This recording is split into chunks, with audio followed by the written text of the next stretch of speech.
BruceDPerry, What Happened to You? Conversations on Trauma, Resilience, and Healing.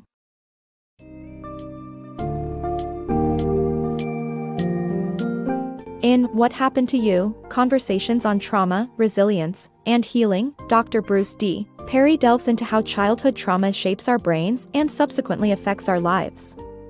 Exploring the importance of understanding the emotional impact of sensitized stress responses, the book offers insight into how positive regulation strategies and forming healthy relationships can alleviate the effects of trauma, also unraveling the generational transmission of trauma and its societal implications. Readers will learn how to bring healing to themselves and their communities through a comprehensive understanding of trauma-informed care.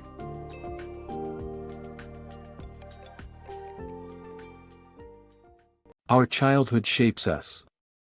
Oprah's troubled childhood and the effect of trauma on brain development is explored in this book summary. Oprah Winfrey's childhood was marked by loneliness and neglect. Her mother was a teenage parent who lacked the resources to care for her daughter, resulting in Oprah being bounced from one family member to another, many of whom abused her. These experiences shaped her worldview and affected the formation of her brain. The message of the book is that childhood experiences shape our brains in profound ways. The cortex, which is the rational part of the brain, takes years to develop, and trauma experienced by young children can be especially damaging. A baby's brain is developing at a rapid rate, and every experience is logged in the brain as a personal codebook that can result in complex memories later in life. The story of Samuel illustrates this point. After being physically abused by his father and cycling through foster homes, he began acting out at school until Dr. Perry discovered that Sam's teacher wore the same cologne as his abusive father. It triggered traumatic memories that caused him to act out. Once his teacher changed his cologne, Sam's behavior changed too. The book stresses the importance of asking the right question when trying to understand trauma: what happened to you? Especially, what happened to you when you were very young? Deciphering your own personal codebook can help you understand seemingly inexplicable reactions and survival mechanisms. In conclusion, our childhood experiences have a profound impact on brain development and shape our outlook on life. By understanding the impact of early trauma, we can better understand ourselves and our reactions to certain situations. Trauma, brain, and healing. War veteran Mike Roseman's traumatic experience revealed the importance of understanding how the brain processes trauma. Dr. Perry's neurosequential model helps survivors tailor therapeutic approaches by addressing sensitized survival systems first. This regulation eventually allows access to the logical part of the brain. Trauma, dysregulation, and positive regulation strategies. Oprah's personal story on how learning positive regulation strategies are essential for dealing with trauma. Oprah Winfrey's journey to success was not an easy one. As a young journalist, she worked 100 hours a week and put her career above her health and well-being. She ignored her body's signals and used food as a coping mechanism to numb her feelings. Her past trauma had trained her to be a people pleaser, neglecting her own boundaries and needs. The key message is that trauma survivors have been trained to ignore their body's signals when out of balance and have not learned positive strategies for regulating themselves when stressed. Learning positive regulation strategies is essential for dealing with trauma.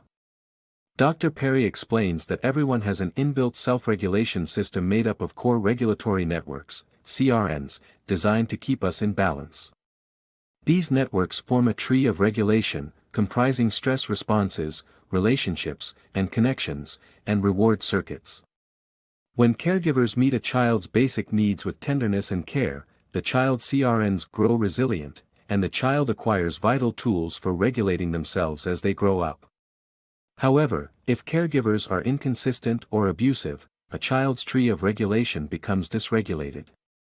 Dysregulation impairs stress responses, and the child becomes hypervigilant to their environment and panics easily. It also makes it difficult for the child to find positive ways to regulate themselves as they grow up. Like Oprah, people who become dysregulated are more susceptible to addiction because the relief from distress feels good. Oprah learned to identify her stress signals, create healthy boundaries, and find healthy ways to soothe herself when distressed. The lesson here is that positive regulation strategies are essential in dealing with trauma. Even if someone did not grow up with good regulation strategies, they can learn positive ways to get back into balance. Healing through rhythms. Our natural rhythms can help us heal from trauma. In the past, humans organized their lives around natural rhythms, but today, it's about eating anything at any time and living in a loud and arrhythmic environment, which can be jarring for people with sensitized survival systems.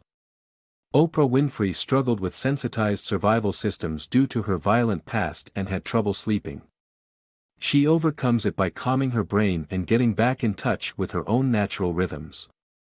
Walking, dancing, and singing are all rhythmic activities that can help us regulate ourselves and deal with stress. Learning to love, a key to healing trauma. Gloria, a young mother who grew up in foster homes, didn't know how to love her daughter and was ostracized. The importance of forming positive relationships in healing trauma is highlighted. Gloria's story shows that anyone can learn to connect despite not having experienced it before. Relational health is a bigger indicator of mental well-being than a history of trauma. Connections can mitigate the effects of trauma. Just as we can learn to play the piano, we can learn to love. The positive side of stress. Stress can be beneficial in building resilience if experienced in the right doses. Traumatized children need a safe and predictable environment to build resilience effectively. Stress is often portrayed negatively, with countless articles linking it to physical and mental health problems. However, stress can be advantageous in small doses, contributing positively to human development. Every time we face a new challenge, we undergo stress, building our strength and resilience. Stable and nurturing homes allow children to experience stress healthily as they explore the world and return to a familiar environment, but stress becomes harmful if it is chronic or erratic. Dr. Perry worked with children rescued from a violent cult, whose lives were filled with chaos and fear. He realized that intensive therapy would only increase their powerlessness and stress levels. Instead, his team created a safe and predictable environment that allowed the children to make choices and interact with staff when they wanted. The children slowly opened up and relived their experiences, in short encounters that they controlled. Over time, they built resilience to deal with stress on their own terms. Traumatized children who perform in classrooms and therapy rooms like other children can just suffer more trauma. These children often have a developmental age that is younger than their actual age, making it difficult to express their feelings in words and connect with others. The challenge needs to be a healthy stretch, not an impossible feat, to build resilience effectively. By providing such an environment, the children develop a healthy relationship with stress, which helps them navigate future challenges. Passing on trauma. The trauma of systemic racism can be passed down through generations, affecting not only the individual but also their descendants. Our survival system is shaped by the trauma our ancestors dealt with. The modified genes can trigger a fight or flight response even if the environment is not threatening. To provide adequate support to trauma survivors, anti-racist work is necessary. Trauma-informed care can only be effective if it's seen as a societal problem, and thus, it's our responsibility to address it together by acknowledging our biases and examining how they perpetuate racist practices.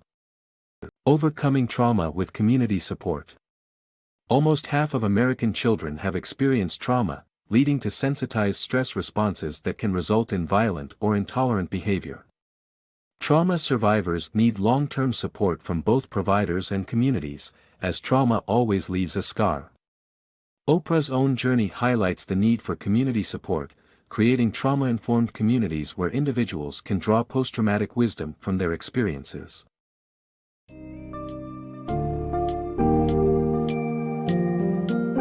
Dr. Perry's book recounts how childhood traumas embed themselves in our brains, affecting our lives in profound ways.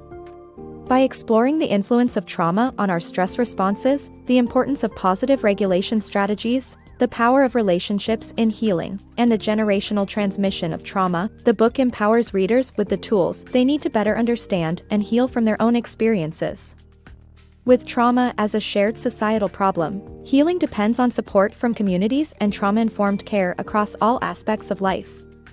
Understanding and implementing these lessons enable us to live more fulfilling lives and create a safe, supportive environment for future generations to thrive.